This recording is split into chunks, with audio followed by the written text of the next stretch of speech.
Well, it's that time of year, guys. Welcome to my top 5 Makita Tools of 2021.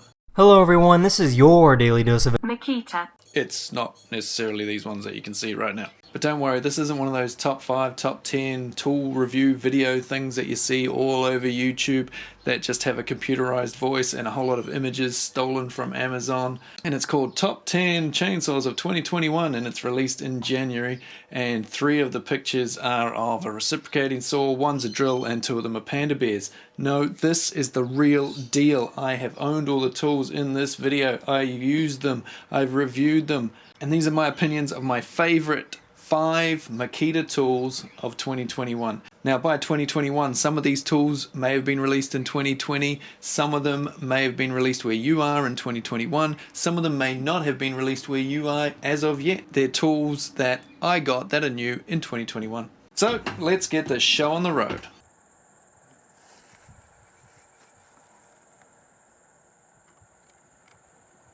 This list was harder to compile than I thought, but coming in at number 5 is the LS002G 216mm 40V miter saw. Or if you are in the States, it'll be the GSL02. This is one of what is now 5 miter saws so far released on the 40V system. This was the first one released in most of the world, the smaller 165 having only been released in very limited countries. Makita seemingly changed the direction they were going with miter saws with this release, being that it is a much smaller, much lighter, more compact tool than previous models. Although with the new 10-inch and 12-inch they have reverted back to the old style, the much larger, heavier base. Makita also removed the laser on this model and replaced it with the much wanted shadow line. They had also listened to concerns from previous models and replaced the detent plate with a much sturdier version. And that is my 5th favorite Makita tool of 2021.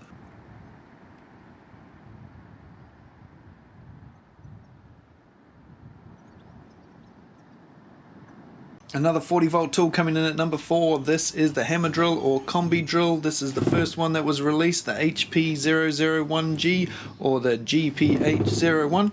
I think this was a big improvement over what was the top 18V at the time. I never really liked this 18V one. I felt it's just not balanced right and just a little uncomfortable to use compared to this. This is nice to use. It's also 500 RPM faster than the old 18V. It's a slimmer tool, it's a shorter tool, but best of all, it put me back in touch with drills. I've become very impact driver driven over the past few years, and this got me liking drills again due to this function down here. If you stick this on the screw function, pull the trigger down the bottom there, you'll see it's now lit up. You have a multitude of settings down here. This is an electronic clutch and it is fantastic. Think of it kind of like an impact driver that stops dead at the point where you want it to stop. Instead of going da da da da da da da da da da da and keeping on going, this will drive a screw and stop at your selected setting, and there is 62 different settings, so you've got plenty to choose from. If you're doing a repetitive task and you want screws set at one depth, this is awesome. I never thought a drill would make it into my top 5, but there you go.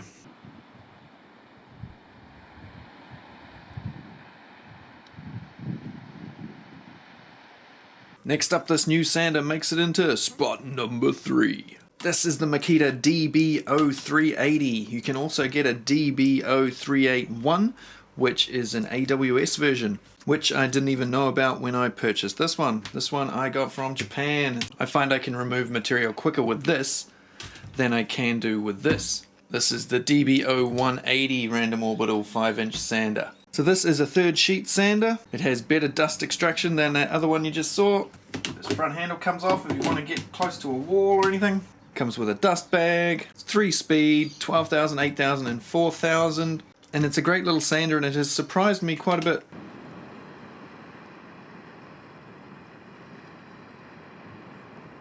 Boy, there's been a lot of great Makita tools this year. It's really hard to do this list.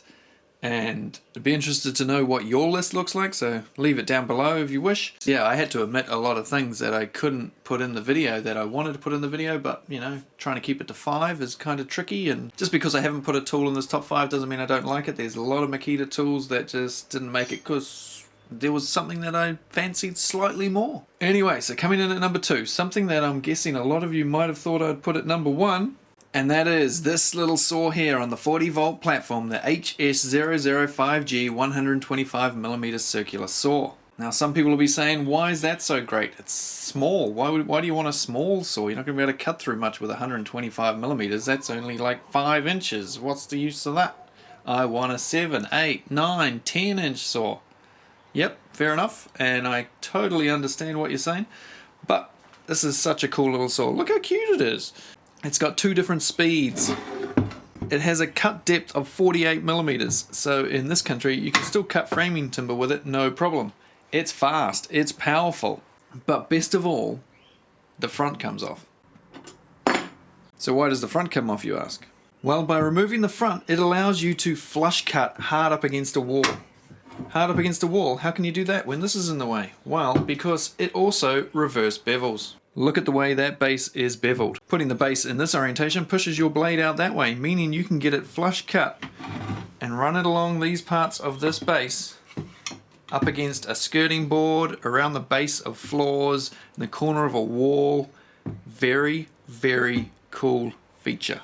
Something I can't believe isn't more common.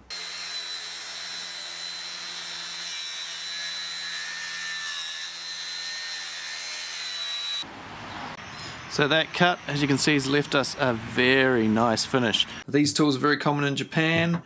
Hikoki also make one, and Maffel make one as well, which maybe I'll be doing a review of at some point.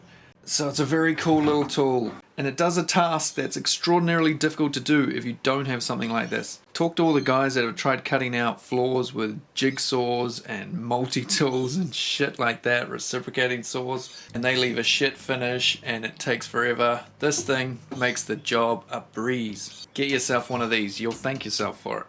I'll put some links down below. And that of course just leaves, better put it on the right way up, that of course leaves one position left. What tool did I get in 2021 that I think is better than this? Is it better? It's hard to tell. Like I say, you know, some of these things I love equally, but something's got to be number 1, right?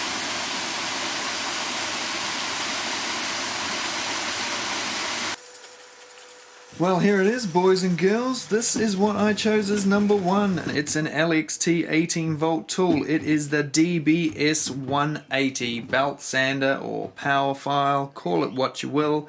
This is what I am putting in as my number 1 for 2021. When I purchased this tool, I didn't think it would become such a favorite of mine, but I use it for so many things. Just getting little burrs off metal, the inside of pipes and stuff, real quick and easy. After you've cut a piece of timber and you just want to quickly take the edge off it. Sanding in tight little corners, doing locks on doors. You can even cut through wood and open courier bags with it. Wow! It is a very cool, handy little tool. It has an LED light, which is movable. First tool I think I've got with a movable LED. It comes with a 9mm arm here, but you can change this out for a 6mm or a 13mm. That's roughly a 1/4 inch, 3/8 of an inch, or 1/2 an inch. It's really easy to swap out. Just open it up like so, release your belt, and then all you need to do is remove that screw, slide in a new one, and you're ready to go. The belts are nice and easy to put on and lock in place. You've got the tracking on the back here with the knob. It is just a very cool tool. Oh, and all the angles, of course, from straight up like that, right round to like that, pistol grip, and then for storage, you can pull that lever, put it right down. It won't run in that position. It automatically locks till you get it back up to that sort of position. Then you unlock it manually again, and away you go. So it's got a built-in safety for that. Handle can be moved. It's just, yeah, I really like this tool. But it was a hard toss-up between that and the saw you just saw at number 2 position. There was so many great Makita tools this year, probably more than any other year. And 2022 is looking like it's going to have a heap more, especially on the XGT platform. So let me know what your top 5 are down below and which ones you'd like to see me review next coming up into 2022.